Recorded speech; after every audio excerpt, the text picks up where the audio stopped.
here at the shop. I got this one all done last night. What I'm working on these buggies is the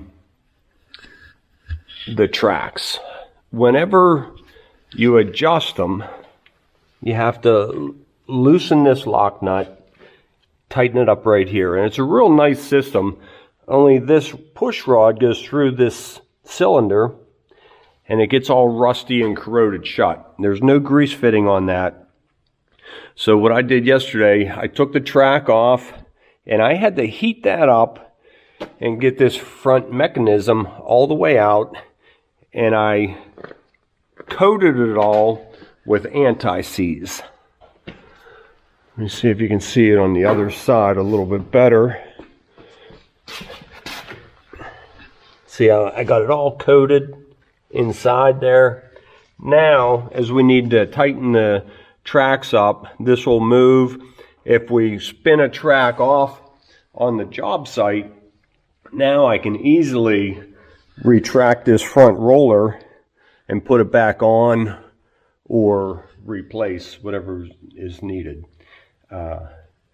With that all locked up, it would make it real hard to do if you're out on the job site. So stuff like this, I'll go ahead and film a little bit. If you have one of these buggies in your downtime, you may want to, like I just said, back this dirty nut off. Break it loose here with the 1¼ wrench. Put an 1¼ socket on this and bring that all the way out with the machine jacked up off of the track. Now you can compress this, the track will come right off. Take all that off and lube that up. So I'll go ahead and video that and show you how to do it. I've done these before in about 45 minutes to an hour. Yesterday, it took me 4 hours to get that machine done. It just would not let loose.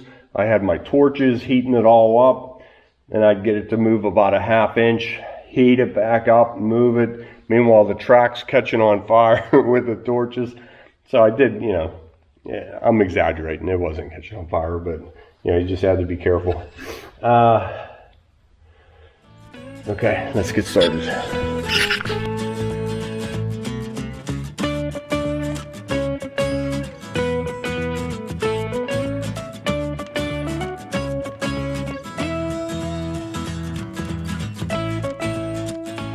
Okay, I was hopeful. I had anti-seize on that. It came right out. I was hoping I could get this to slide back. It is not moving.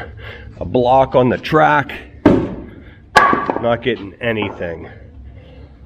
I am replacing the tracks. Looks like I got a fight on my hands.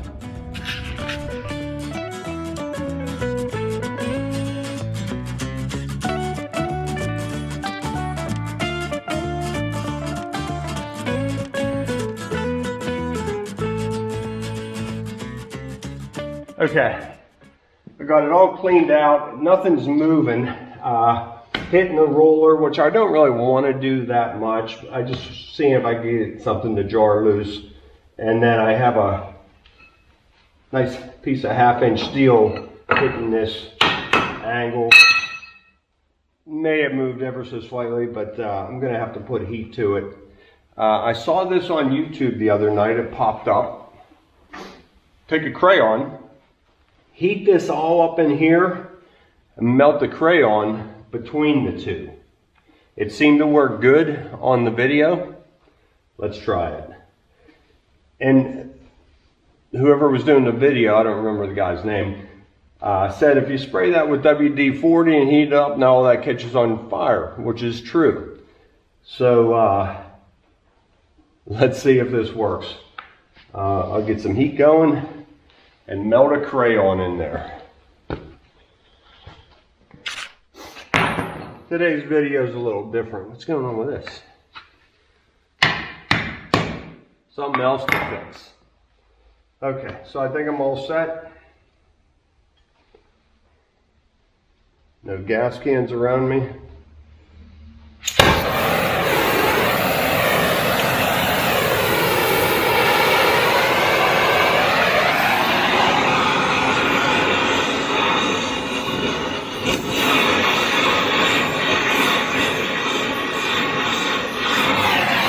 keep it on the bottom half of the rod. The flame goes under, it doesn't come up and hit the track. So I could put a wet rag here, but I'm okay. It worked yesterday.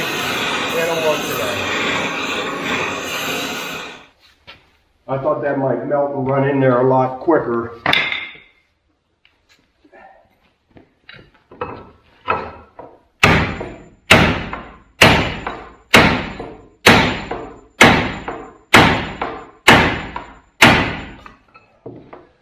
Yesterday, I used a pin and a pry bar.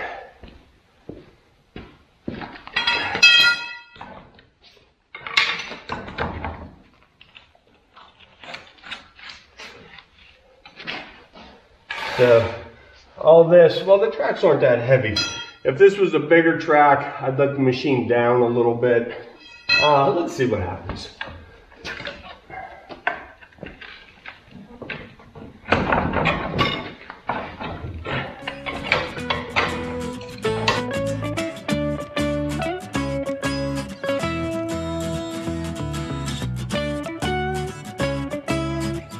So that is what we're looking for. Now this has to come out. I put the nut in it and just twist it forward, and that was the hard part, getting it freed up. So, did the crayon work? It may have. I thought it would melt in there a little bit better, but it was hard to get to. In the right circumstance, it might work out better. I may have to heat this up again.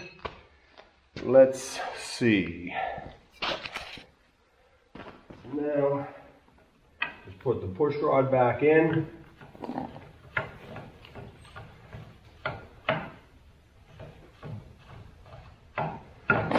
Twist it forward. You'll feel contact right there.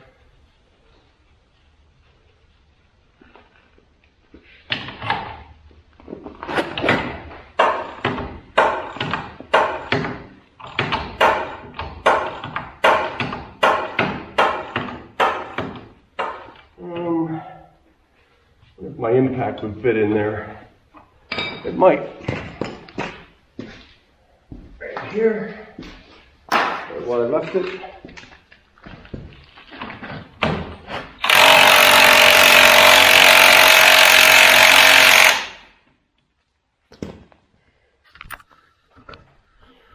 All right, I'll try and muffle the noise a little bit.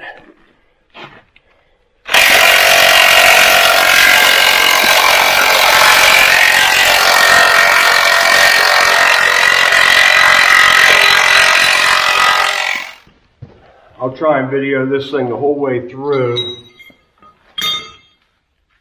My lock nut is getting close, so I just want to put a wrench on that so it doesn't interfere.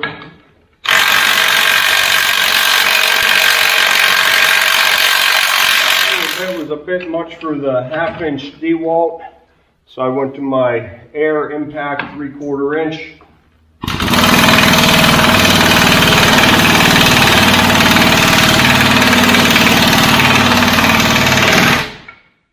About it. Let me back this all the way up.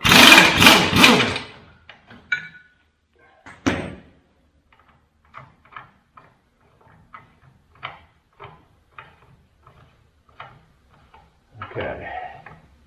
Do we need to heat it one more time, or can I hit that with a sledge and get it out? Then we'll wire brush that all clean and reassemble. The new tracks are right outside. I don't want to bend this, I don't want to break that. So we'll stop there.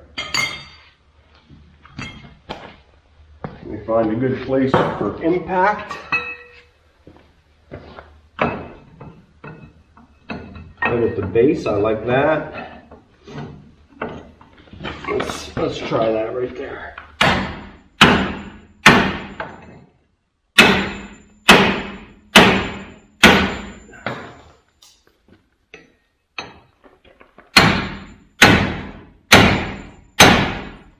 There it goes.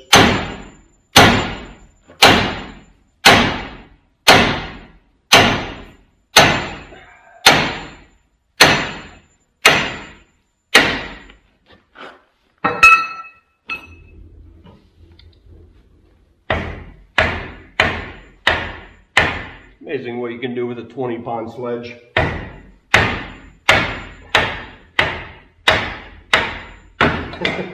Most good mechanics have this in their toolbox. Okay, so this just needs wire brushed, lubricated, and put back in. Same with that tube.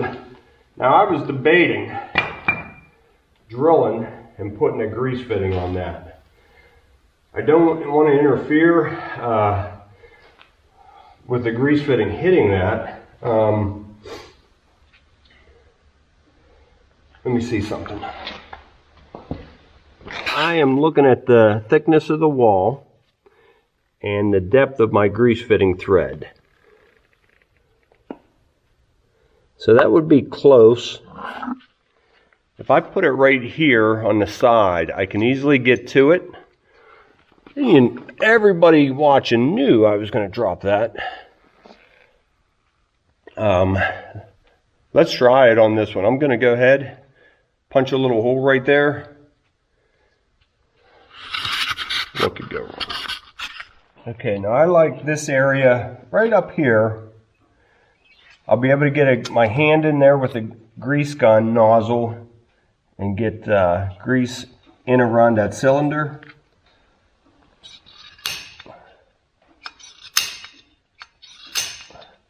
And give it a little spring-loaded center punch. I can drill a hole right there. Oh. I think I went back a little bit too far. I like that right there.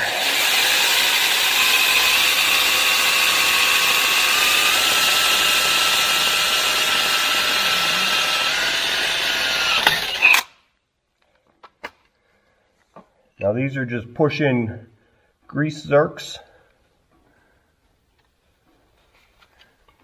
Take a hammer.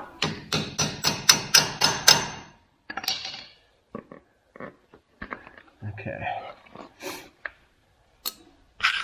That easy. Well, I may have gotten a little bit ahead of myself. I was thinking, as I'm gathering everything up, I was going to grind a little bit of the backside of this grease fitting off so I didn't come past the wall. I can't quite feel it.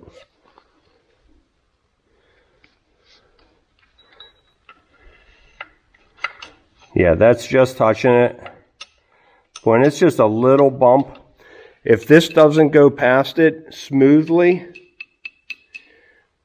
I'll take this one out, I'll get a new one, and I'll just grind a little bit off the back and make sure that I can slide right past it nice and neat freely. I should have done that. Now, the wire brush does fit in there.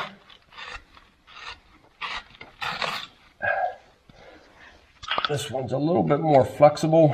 That's how I did it yesterday. I just slid that all the way in.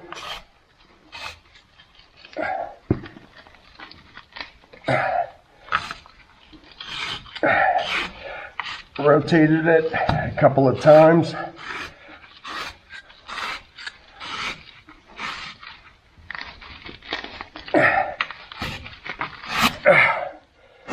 Okay. I don't have a wire brush to fit in there. That wasn't the easiest thing to do, but it worked.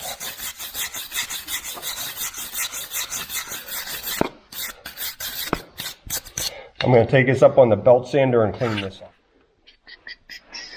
Before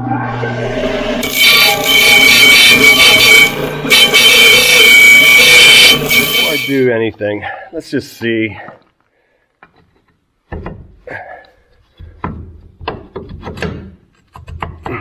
Hitting the grease fitting right there. Sorry about the cans. That'll go in. Hitting it right there. Let me do what I should have done the first time. I'm showing you what not to do.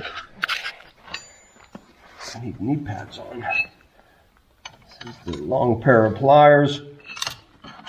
And I can just pull that right out. It just pushed in, tapped in. There we go. I'll get a new one and just grind that off a little bit. Okay. So this is the old one. I don't know how many times they work pushing in and out, so we'll just throw that one away. And I need to take about half of the thickness off.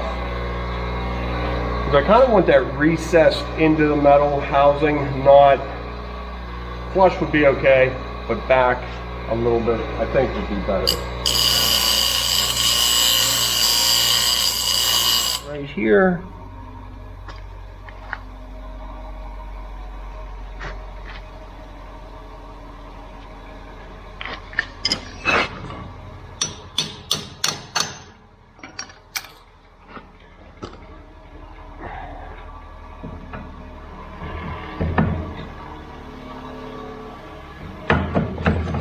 There we go. All the way in, no problem. Canyon Con, start putting this on your buggies. Grease fittings everywhere. How much aggravation that would save. What's that cost? About a nickel? Okay, get you back there out of the way a little bit. Now with the blowgun.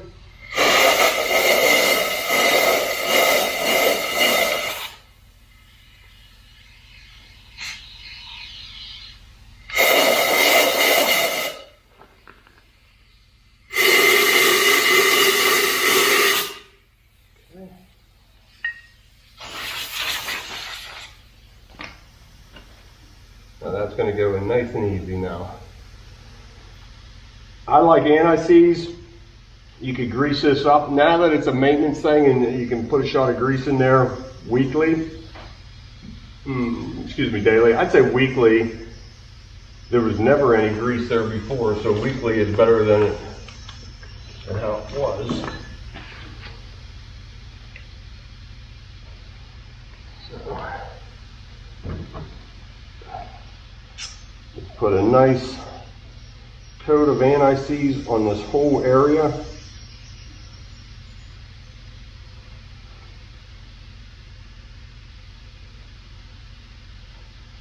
That'll keep that from rusting for quite some time.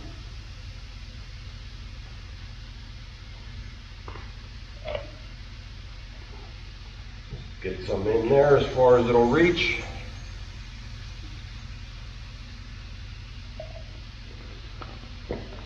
The slides are pretty clean as they need to be.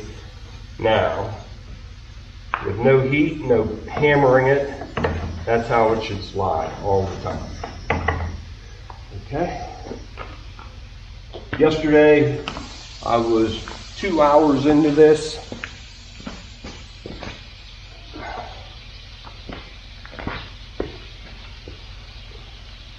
So I'm getting much better.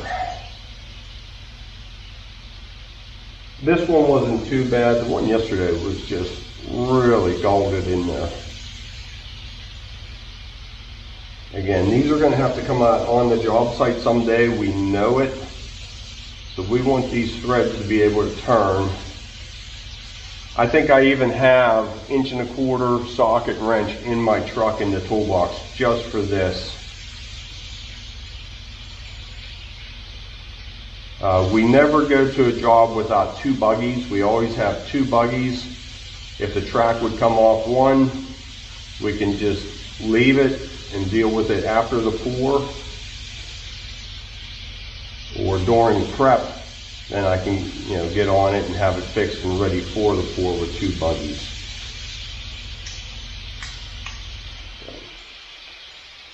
Took us a little while to get there. They're expensive. I buy one, save up, buy another one, buy something else. It's a process. That's spinning in real nice.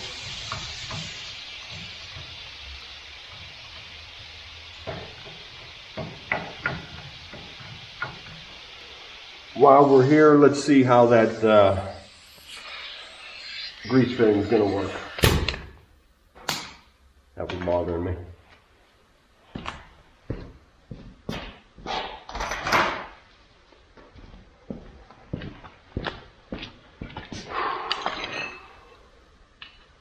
Yep, easy to get to right there. bring you up closer. You're saying, hey, I can't see back there. All right.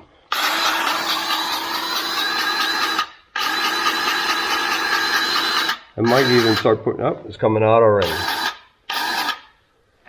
Let's see some red.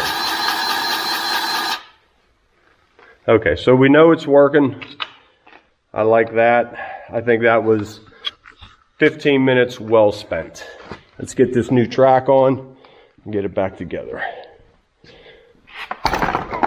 Leave that out. I got a lot more greasing to do on this machine.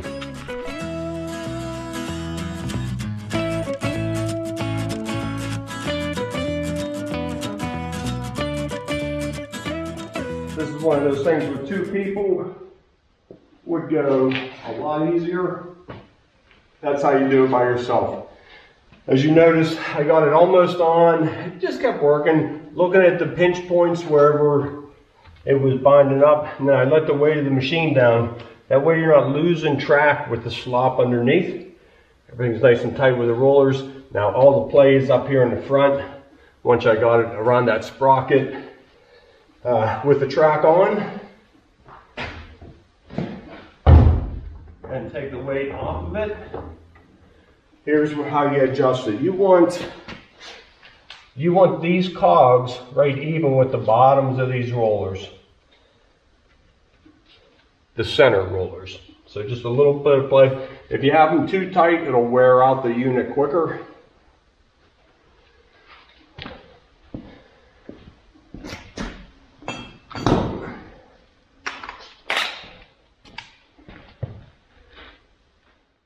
Okay, with the track as tight as we want it, you can see how much that got extended.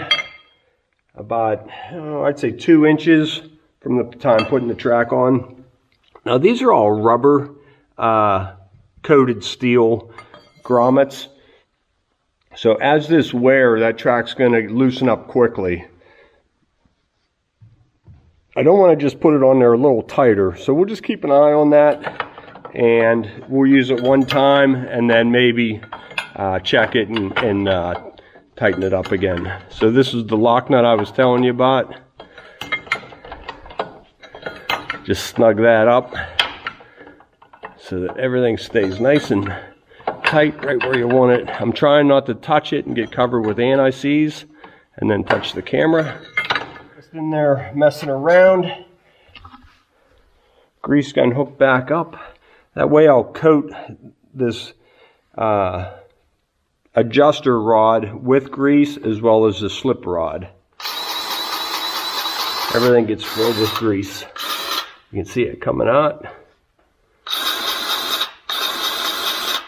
Okay, we'll stop there. One more side. I won't bore you with watching me do the other side. If anything exciting happens, I'll be sure to turn the camera on.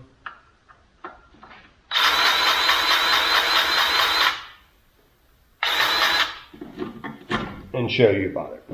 All right, just hitting these grease fittings while I'm there. One more down there. There's about 8 grease points on this machine. The thing I did here I think is worth mentioning. Our new Buggies have a split cover here with a latch that you can open this up and get to the battery. This one we always had to unbolt.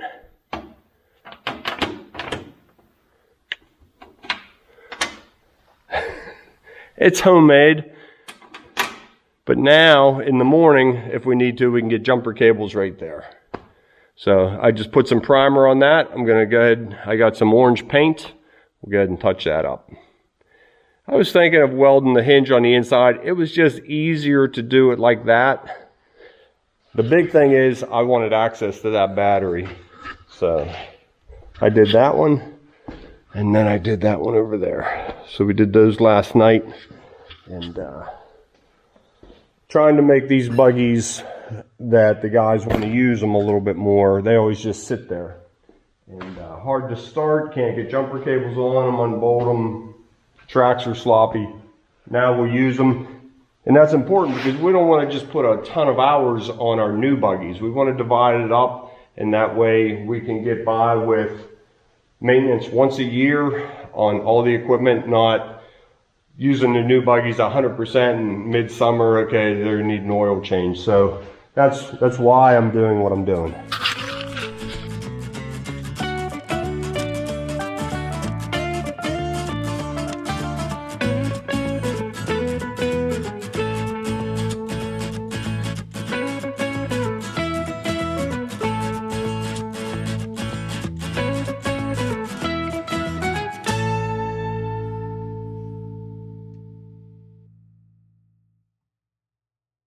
Real quick, that was giving me a little bit of a problem. I didn't see this cog was in there sideways, and it kept catching on this front roller. Once I figured that out, you saw I just rolled it to the side and it pretty much came right off.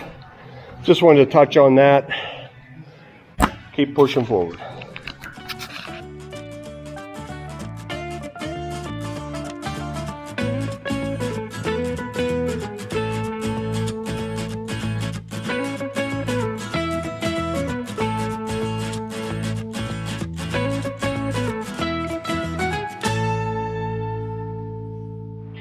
Okay, I think that's going to do it with this buggy.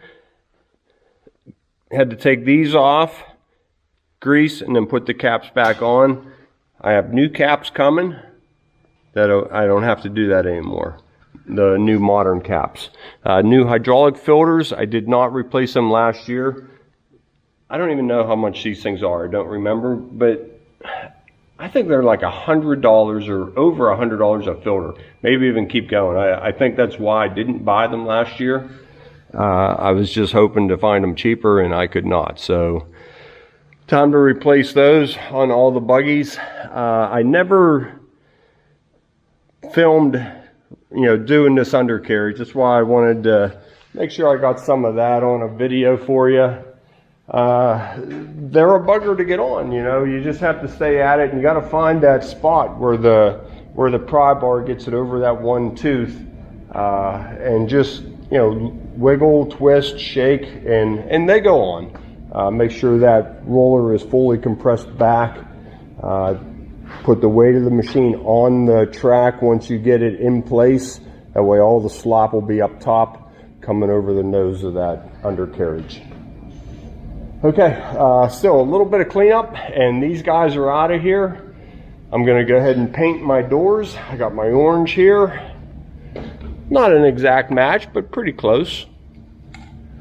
And I think that's it for the maintenance. In about a month, I do have to do the dump trucks.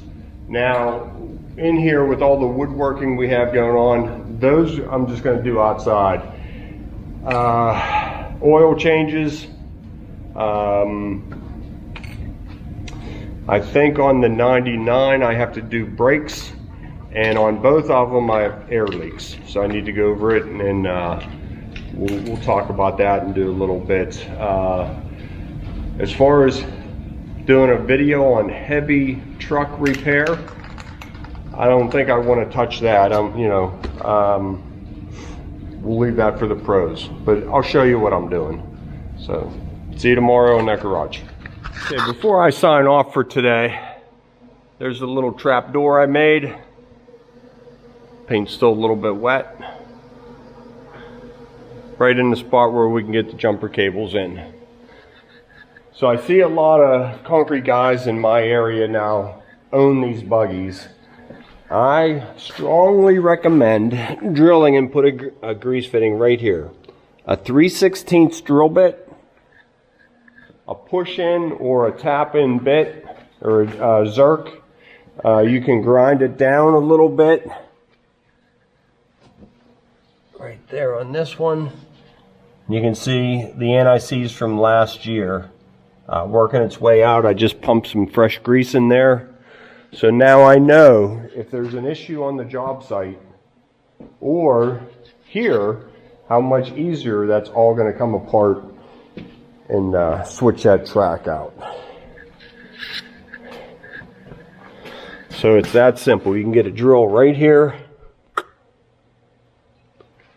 I wonder if they even sell Zerks with like a more of a flush bottom. I just ground it down a little bit, pushed it in, it worked perfect.